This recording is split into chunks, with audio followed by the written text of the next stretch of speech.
আসসালামু আলাইকুম। দেখেন অলমোস্ট রাত 11টা 47 বাজে, অলমোস্ট 11টা 47।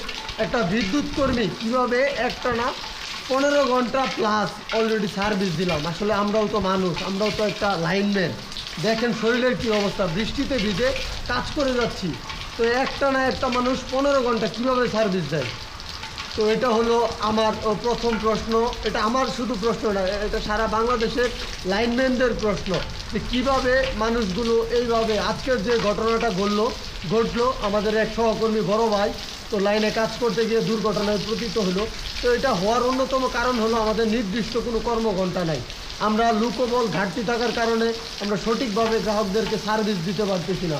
আমাদের সার্ভিস দিতে প্রচুর সময় খরচ হচ্ছে, প্রচুর এনার্জি খরচ হচ্ছে, এবং কি আমরা দিন রাত অক্লান্ত পরিশ্রম করে যাচ্ছি গ্রাহকদেরকে নিরবিচ্ছিন্ন বিদ্যুৎ সেবা দিতে, যেটা কিনা সম্ভব হচ্ছে না আমাদের লোকবল সংকটের কারণে। যদি আমার এখানে আরও একটা গ্রুপ থাকতো হয়তো আজকে আমরা একটা ভালো অল্প সময়ের মধ্যে অফিসে ব্যাক করতে পারতাম।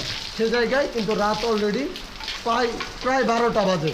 সকলকে ধন্যবাদ। যদি ভিডিওটা ভালো লাগে শেয়ার করবেন।